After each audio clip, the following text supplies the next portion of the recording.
শিক্ষামন্ত্ৰী ডক্টৰ হিমন্ত বিশ্ব শৰ্মা ডাঙৰীয়াই বিধানসভাত যিটো বক্তব্য ৰাখিছে অসমৰ জাতীয় জীৱনৰ কাৰণে এটা দুৰ্ভাগ্যজনক ঘটনা যে এনেকুৱা এজন ৰাজনীতিবিদে অসমৰ শিক্ষা জগতখনক নেতৃত্ব দি আহিছে।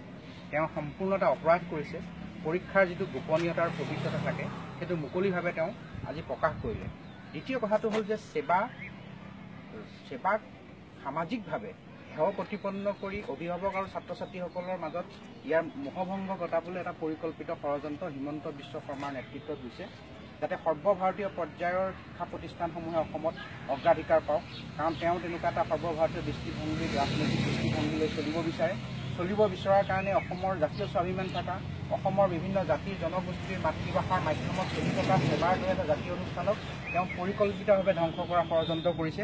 এই কথাক আমি ছাত্ৰ সন্থাই কেতিয়াও সফল হ'বলৈ নিদিওঁ। আজি আমি মাতৃভাষা মাধ্যমৰ কৈশল উচ্চ মাধ্যমিক বিদ্যালয় স্বাধীনতাৰ সময়তে প্ৰতিষ্ঠা হৈ বিদ্যালয়লৈ আহিছোঁ, শিক্ষক সমাজক লগ পাইছোঁ, ছাত্ৰ ছাত্ৰীক লগ পাইছোঁ, সকলো উদ্বিগ্ন।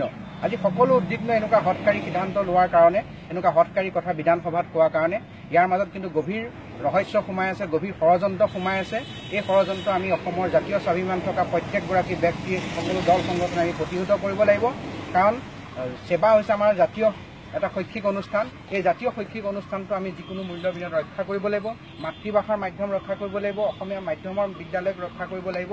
আৰু এইটো কেতিয়াও হ'ব নোৱাৰে যে ইমান দিনে যদি 20% পাছ কৰি আছিলে তেতিয়া তাৰ বাবে দোষী কোন? আমাৰ প্ৰশ্ন হ'ল তাৰ বাবে দোষী কোন? তাৰ বাবে দোষী এই 2001 চনৰ পৰা 17 চনলৈ বেছিভাগ সময় প্ৰায় 12 বছৰ 11 বছৰ কাল তেওঁৱেই শিক্ষামন্ত্ৰী আছিল।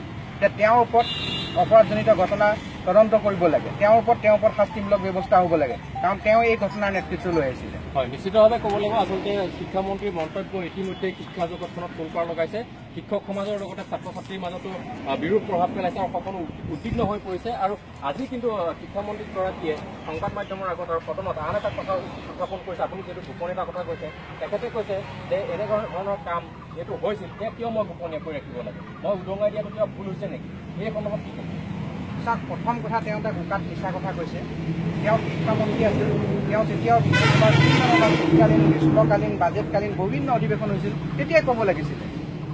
এতিয়া সেই কথা কৈ লাভ নাই। দ্বিতীয় কথাটো হ'ল যে অসমৰ ছাত্ৰ ছাত্ৰী ইমান গাধা নহয়, ইমান কেঁচা নহয়, সেইটো কথা আমাৰ বিশ্বাস নহয়।